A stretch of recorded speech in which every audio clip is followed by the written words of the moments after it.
Welcome back. We're going to do something a little different today. I know this is my basketball channel, but last night was WrestleMania. So I'm going to give y'all my recap on it. I was tweeting about it all night. I had a bunch of fun with people online. Some people took it too serious, but yeah, I had a ball with it. A lot of people thought it was a terrible show. Some people thought the matches sucked. Some people thought the storylines didn't make sense. Everybody thought it was too long. Bruh. So I'm going to give y'all my recap, and we're going to have fun with it.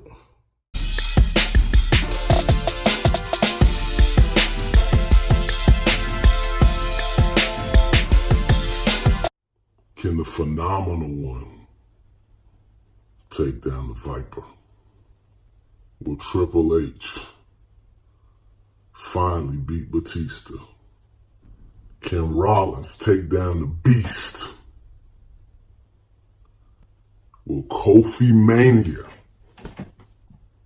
bring home the gold? All that and more on my WrestleMania recap. Mark out. So, I'm going to try to get through all these matches. It was 18 matches, including the kickoff show. I'm not going to spend a whole lot of time on those. Obviously, the first match on the pre-show was Tony Nese and versus Buddy Murphy. It was a really good match. Tony Nese did win the title, so he is your new Cruiserweight champion. The second one I had, I think, was the Women's Mae Young Invitational, I think they're calling it. It was a Battle Royal. Carmella won. It was okay. I mean, it's a Battle Royal. It's supposed to be fun, so it was a fun match. Kurt Hawkins and Zack Ryder beat the Revival to win the Raw Tag Team titles.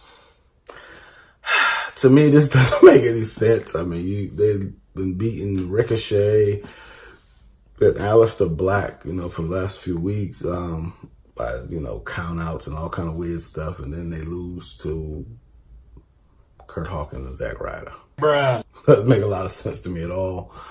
It wouldn't surprise me if they get the belts back tonight on Raw, but we'll see what happens. Braun Strowman obviously won the Andre the Giant Memorial Battle Royal. You had the two guys, celebrities in there. I don't know these guys. Colin Jost was one of them, and I forget the other guy's name, but yeah, it was typical, quick eliminations, quick guys getting tossed over the top rope.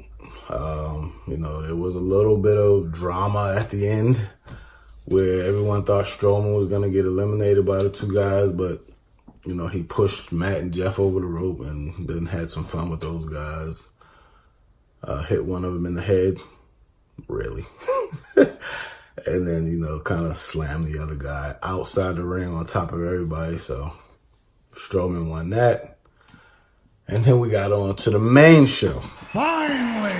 Now, let me start by saying I don't watch pay-per-views anymore. I never watched them like most people, but I don't watch them and pick them apart. I try to enjoy the show because that's what it's there for, to entertain me. So I try to enjoy the show.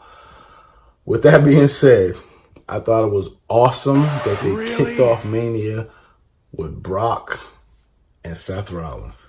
So I had high hopes going in. This would be a good match. I figured Rollins was going to win the belt anyway, because I think they wanted to get it off of Lesnar, have the belt on Raw all the time. So I saw that happening. What I didn't see happening was, before the match, Brock attacked Seth as he was getting in the ring. So Brock was throwing him over tables and, gave him an F5 outside the ring. So, he kind of beat the hell out of Rollins for a few minutes. They finally called for the bell. There's a little interaction between the two, and Rollins, the referee gets knocked out of the ring. Seth Rollins hits Lesnar with a low blow, hits him with a curb stomp, then hits him with two more curb stomps, and pins him. I didn't like it. I thought that made the match awful because I felt like have Brock kick out. Have Seth look like he doesn't know what else he's supposed to do to beat this guy. Let there be some type of drama in the match. We watched all of it with Reigns, with Cena, with Strowman, with Samoa Joe. All these guys that Lesnar fought, and they took him to the limit. Most of them didn't win, but there was drama. There was a buildup. There was no buildup. Like I said, the low blow finished Lesnar. We've seen him take low blows before. It didn't finish him. I thought it was terrible booking because I thought the crowd was pumped because you were starting the night with that match. They lost all their steam the way it ended. So when you went into the second match, AJ Styles and Randy Orton, the crowd was dead. Great match, but the crowd was not into it. And I think you could see AJ and Randy trying to get the crowd into it. Orton was playing to the crowd a little. So was AJ. It wasn't working because I think people were still shocked at what happened in the first match. With that being said, so the first match, I didn't like it at all. It was a dud to me. 1 star. I wasn't happy with it at all. AJ and Randy Orton, I thought they had a hell of a match. A lot of back and forth, a lot of drama built up. Kick out of an RKO. Orton kicked out of AJ's, 360 flip off the top rope was amazing. The match had a lot of high spots, a lot of drama. Orton tried to catch him off the phenomenal forearm into an RKO a couple times. AJ was ready for it, blocked it, ended up hitting him with it and pinning him. Hell of a match. I loved it. 4 stars. Wasn't the match of the night, but it was really, really good. But like I said, the crowd was so dead, it probably took away from the match. Next up, you had the Usos going against Aleister Black and Ricochet, Rusev and Shinsuke, and The Bar, Cesaro, and Sheamus in a fatal 4-way for the SmackDown Tag Team titles. It was a good match, back and forth. I thought it was, almost seemed like it was rushed. Like the match, they didn't really let it just kind of play out. It was everything was kind of rushed and sped up and let's hurry up and get on to the next match. But it was decent. The Usos ended up winning. You had a lot of finishers toward the end. And the Usos end up a couple super kicks. The splashes off the top rope. So they end up winning the match. It was decent. Like I said, it felt a little rushed. So, I don't know. I probably give it 3 stars. The next one, amazingly, we had match 8 already. It was Shane versus The Miz. Another great match. I think the crowd was into this one. The build up to the match was pretty good. Shane turning on Miz after they had been partners and came together and won the tag team title. So Shane attacking the Miz's father. It was a lot of build up. They kind of made it feel personal. Shane, taking shots at the Miz father during the match. Miz father ends up getting involved, getting in the ring with Shane, and it kind of took off from there. Miz was irate at that point. They go into the crowd. They're fighting. They're going through tables, and it was crazy. Like climbing up the stanchions, and you knew there was going to be a high spot to finish it, and there was. Miz suplex Shane off of a couple platforms. Because Shane ended up, when you do the suplex, the other guy technically is laying on top of you, so neither one was moving. From the shoulders up, Shane's like laying on the Miz, so he ended up winning the match technically. But yeah, it was a really, really good match. Like I said, the crowd was into it. I gave it 4 stars. I thought it was really, really well done. But then, the next match was the Boss and Hug Connection, Sasha and Bailey against the IKonics. Who else was that? Nia and Tamina, and Beth Phoenix and Natalya. I was rooting for Beth and Natalya in this one. I thought it would be cool for Beth Phoenix to get the tag team titles as well as Natalya. But it didn't happen. A lot of back and forths. Toward the end of the match, I thought it was, I don't know, the IKonics won. Let me say that. They did win the match. It was really heelish the way they won. You know, Beth did her finisher off of the second rope or the top. She might have did it from the top rope. From the top rope, she did a glam slam off the top. Huge spot. Crowd kind of went crazy for it. And the IKonics came in, threw her out and pinned Bailey and won the match. So very heelish, but that's how the IKonics are. So I don't expect them to hold the titles too long, but it was a really cool match. I give it 3.5 stars. The match of the night, in my opinion, Kofi Kingston and Daniel Bryan. Obviously, you did have Eric Rowan in Bryan's corner. The New Day was also in Kofi's corner, which there was a little interaction between the two at some point in the match. It was a really good match from start to finish. A lot of reversals, you know, typical Daniel Bryan chain wrestling. Kofi doing a lot of high flying moves, crashing and burning on some. You know, tried to hit Bryan outside the ring on the table, end up Bryan moved. So a lot of good spots. Rowan got involved. The New Day ended up taking him out. And then, you know, you got the big finish. Kofi, Bryan hit him with the knee. Kofi was able to kick out. It was cool because they kept panning back to the locker room, and you had the Usos and a lot of R-Truth, a whole lot of wrestlers back there pulling for Kofi. So I thought that was cool that they kept kind of panning back to that when guys were kind of laid out a little, and so you was able to see like the guys' reactions and stuff. Really cool. Kofi ended up, you know, Trouble in Paradise, ended up pinning Daniel Bryan. Great, great match. I loved it. Match of the night for me, 5 stars. The next match was Rey Mysterio and Samoa Joe. Going in, Rey was hurt, so we had to take that into consideration. I didn't think he was I didn't know what they were gonna do with this match because I knew he was hurt, but Rey actually went out there. It was a squash match. He hit Samoa Joe with a 619 very early into the match.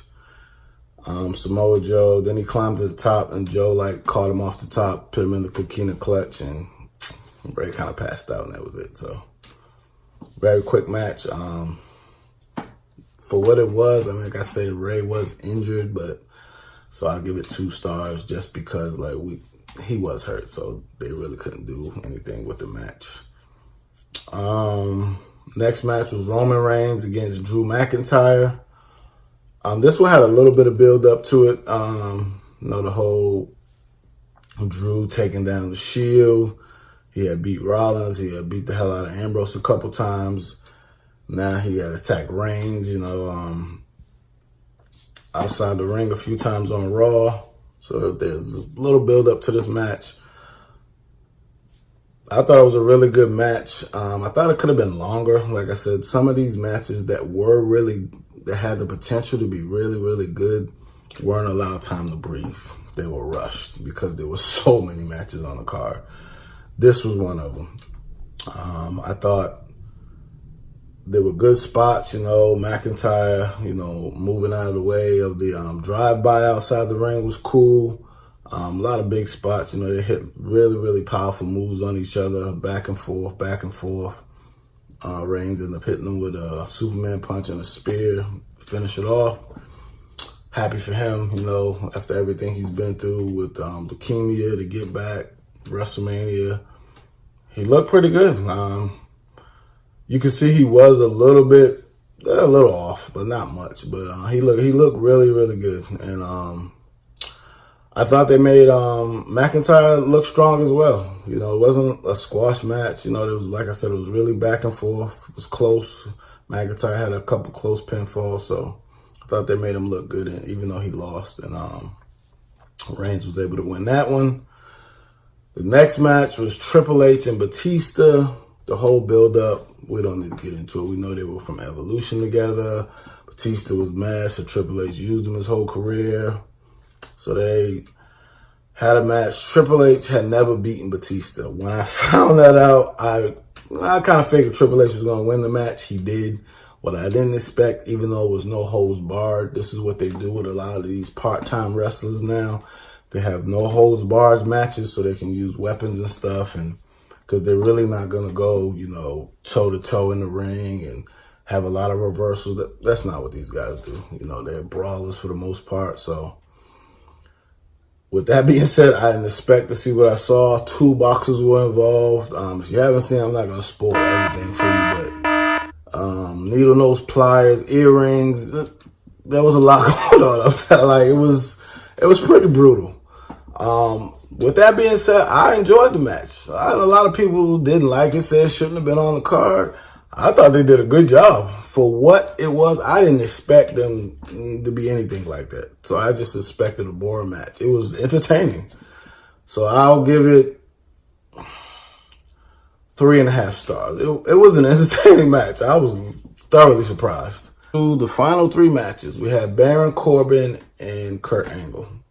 Kurt's final match. He came out, you know, with the half black, half USA, leotard, tights, whatever you want to call it on. It was a cool match. Corbin actually won. I'm assuming Kurt wanted him to win. Otherwise, I don't think he would have won. I think they would have let Kurt decide how he wanted to end his last match. But Corbin did win.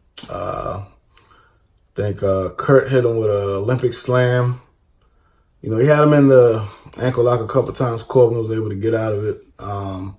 Kurt hit him with an Olympic slam, climbed up to the top, actually performed a moonsault. Didn't see that coming. Corbin rolled out of the way. He missed. Got caught in the deep, hit him with the deep 6, and that was pretty much it. He pinned him right there, so. You know, Kurt talked to the crowd for a couple minutes after. They did the whole "you suck" chants, and quick match, 6 minutes. Finn Balor and Bobby Lashley was next. Obviously, it was the Demon Finn Balor. Really, really cool entrance. If you haven't seen it, you probably want to check it out. Lashley had these weird gold like contacts in, so his eyes were like, yeah, they were like gold yellowish. I thought it was kind of cool because he looked scary as hell.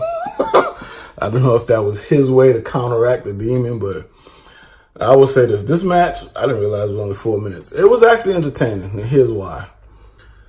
The demon came out early and was trying his, you know, was hitting his little spots and stuff. But Lashley actually started going toe-to-toe, hit him with a huge spear. Out as Balor was on top of outside the apron, hit him with a spear, knocked him outside the ring. Big spot there. But I thought another match where let him go another 4 minutes. I thought it would have been a better finish, but the guy in the ring, Balor did a couple moves and hit him with the coup de grace, and that was it. You know, Lio Rush didn't get involved. They had him kind of running in fear of the demon for the whole match, which was kind of funny. But that particular match, I say I'd give that one 3 stars because, like I said, it was entertaining. The only matches I really had a problem with was probably the first one, Lesnar and Seth Rollins, because I mean, 2 minutes and 30 seconds, like 2 minutes and 30 seconds. It was funny because I'm interacting with people on Twitter and they're like, awesome match. The match wasn't even 3 minutes long. Like, come on. So I thought that was terrible, but we move on to the main event. Actually, there was a, what's his name? Elias was doing his performance there at WrestleMania. Like 2 digital versions of himself, playing the piano and one playing some other instrument or something. But that was kind of cool. Then right when he was getting ready to sing, they started playing Thugonomics music. So John Cena came out with the whole Yankees jersey and the Yankees hat. People had a problem with that because they're like, it's in New Jersey. I'm like, just enjoy the show. Y'all are really picking us apart. Like, who cares?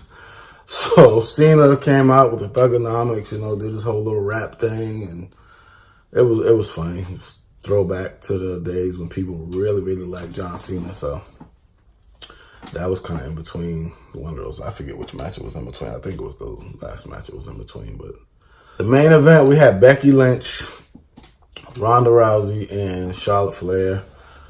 Charlotte's entrance was cool. People had a problem with it. You know, they showed her in the helicopter, landing on the pad. I guess it was outside the building somewhere, and she took off her jacket, put on her robe, and came in. I thought it was kind of a throwback to her father, who did that in, I believe, '85. I want to say it was Starrcade. I could be wrong. But Flair had an entrance like that where he came in the helicopter, so I think that's all it was, and I thought it was cool. Becky and Ronda had, their entrances were pretty standard. Ronda did have there was a live band playing her song, so that was cool. The match, I thought people were kind of exhausted by the time you got to the main event, so I thought the crowd was trying to get into it, but they really couldn't. I thought the women were giving it everything they had. Becky Lynch did win, but there was some controversy with that. It's not really controversy because she pinned Ronda, but Ronda's shoulders were clearly up. So I'm assuming they'll probably address that tonight on Raw, and we'll see what happens with that. I don't want to make this video too long. We're getting close to the 20-minute mark, but yeah, it was a good match. A lot of back and forth. Charlotte looked pretty good. Becky looked good. Ronda was really, really good in the match. There was some bot spots, as people were complaining about, but I didn't have a problem with it. I didn't think it was taken away from the match. I just thought they had probably been sitting for so long. I mean, if you go pre-show to the main event, 7 hours, 7.5 hours. So the final match was 21 minutes. So they had been sitting for a good 7 hours. Really? Minimum. I don't know what time they got there, but 7 hours before they wrestle. So that's a long, long time. So I think that played a part in it. But overall, I thought it was a good match. I gave it 4 stars. But I thought like I said, the finish, I'm assuming they're doing something with the finish, but I thought they could have kind of left that out, because I thought this was the first women's main event at WrestleMania, so I thought they should have let it be some type of clean finish. I thought you should have had Becky pin Charlotte. That way, you know, Ronda could have said, well, I never lost, or, you know, something like that. But we'll see what they do with it tonight. I enjoyed the show. I probably give it 3.5 to 3 3/4 stars. Just because it was so long, and the Rollins and Lesnar, I mean, it was pretty much a squash match. 2 minutes and 30 seconds. I have a problem with that, because all the other championship matches were way longer. Obviously, Becky and them were going to get the most time at 21 minutes. Kofi and Daniel Bryan, they had the long. Theirs was 23 minutes. The Usos was 10 minutes. So, I mean, that was the shortest match. Finn Balor, theirs was 4 minutes. So, yeah, I had a problem with that. But thank you guys for tuning in. Like I said, something a little different.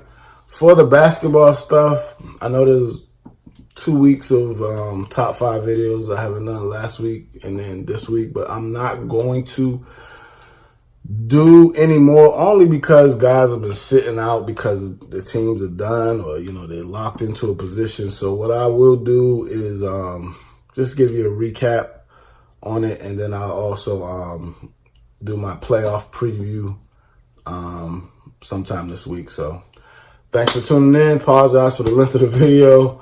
If you're new to the channel, please subscribe, and I'll see y'all in the next video.